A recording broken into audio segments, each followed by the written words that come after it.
Hölgyeim és uraim, kedves vendégeink, kedves fiatalok! Az elmúlt percekben Kalmár Máté és tanára Gyurics György gitárprodukcióját hallhattuk, egy western egyveleget adtak elő Johnny Cash, Ghost és a The Shadows Apache művekből. Ezt követően Bach D-moll kantátája csendült fel. Köszönjük a műsorukat! Szeretettel és tisztelettel köszöntöm Önöket a második Lino Fitness című 16. kirakatkiállítás megnyitóján. Tisztelettel felkérem Tóthné Páncsics Edina rajztanárt, ossza meg velünk ünnepi gondolatait. Ünnepi gondolatok.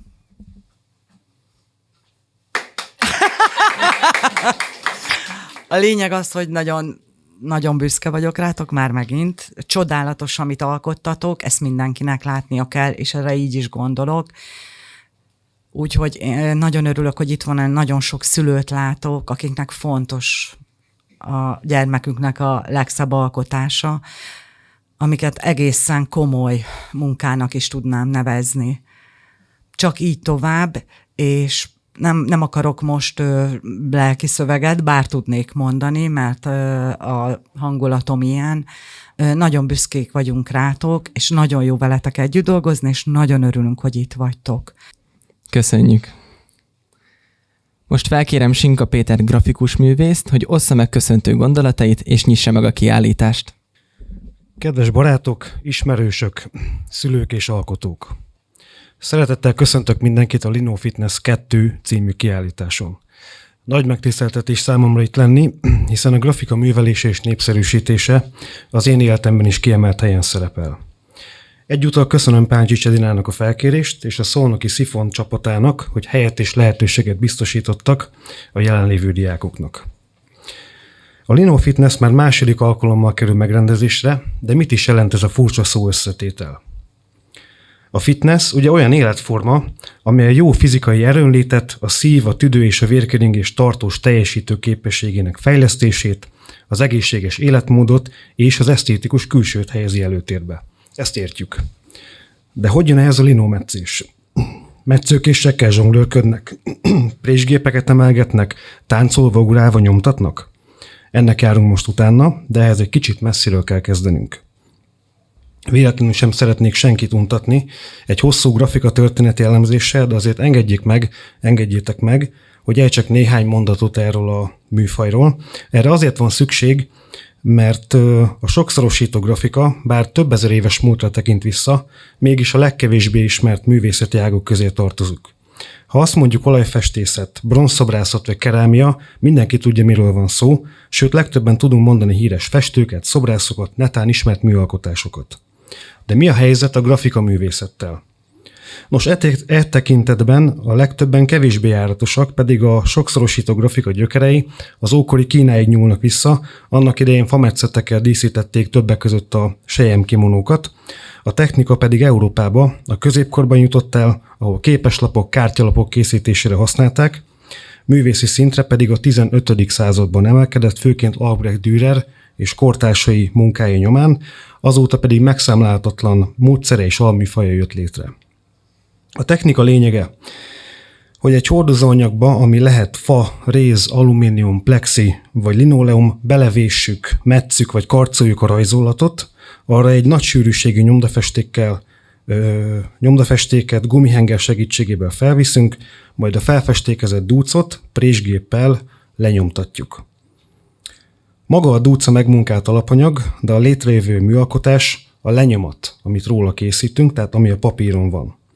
A metszés egy nehézkes és lassú folyamat. A metszőkés időnként éles, könnyen megvághat. Időnként tompa, és az Istennek nem akarja hasítani a linoleumot.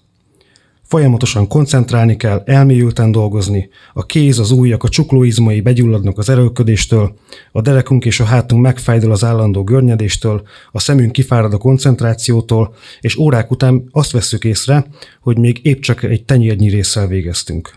Ne felejtsük el azt sem, hogy közben fordítva kell gondolkodni, mert magas nyomás esetén nem a vonalakat, hanem a vonalak közötti részeket kell kimetszenünk. Higgyék el, ez igazi fitness.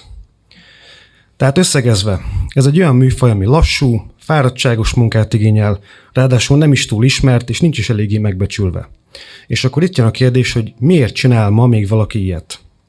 Talán azért, mert a közösségi média megfoghatatlan virtualitásának, a reklámok és a hirdetések üres lózungjainak korában itt van egy tevékenység, egy művészeti ág, ami őrzi az évezredes tradíciót és hagyományt, ami igaz, kézzelfogható, valódi szellemi és fizikai munka eredménye.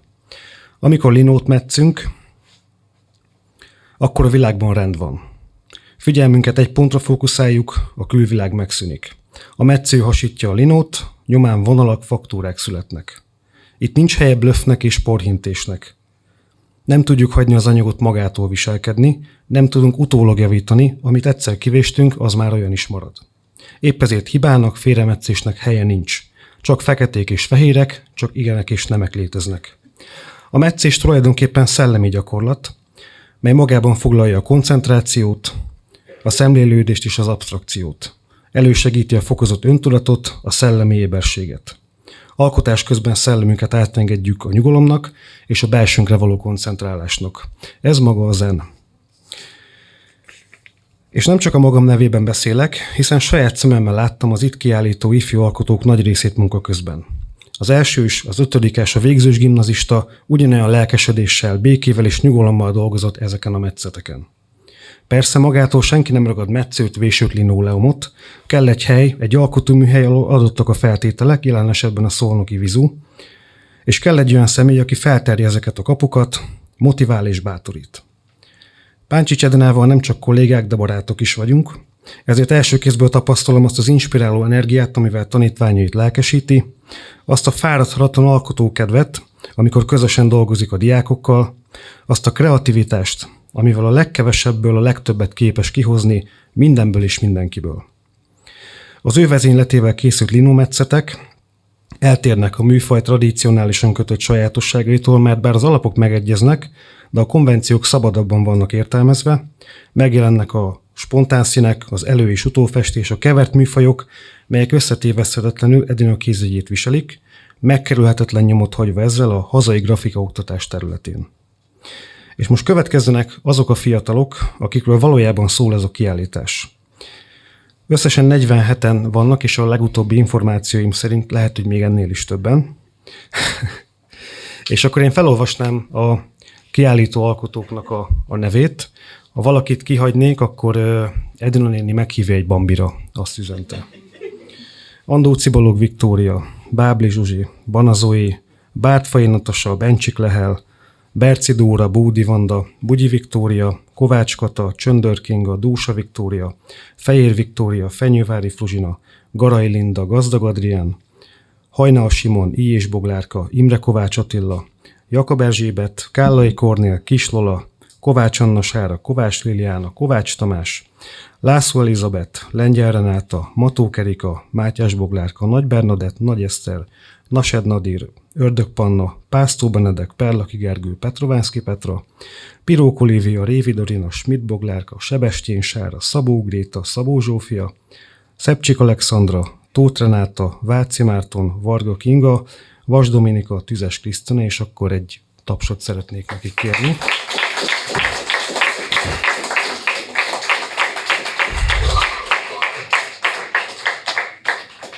És akkor most a hozzátok kiállítókhoz intéznék néhány mondatot. Én szívből gratulálok a munkátokhoz, és remélem, hogy még nagyon sokáig fogjátok gyakorolni ezt a nemes műfajt, ami megtanít benneteket az intuitív tudás keresésére, és amellyel képesek lehettek alkotni és teremteni ebben a rohamosan hanyatló világban.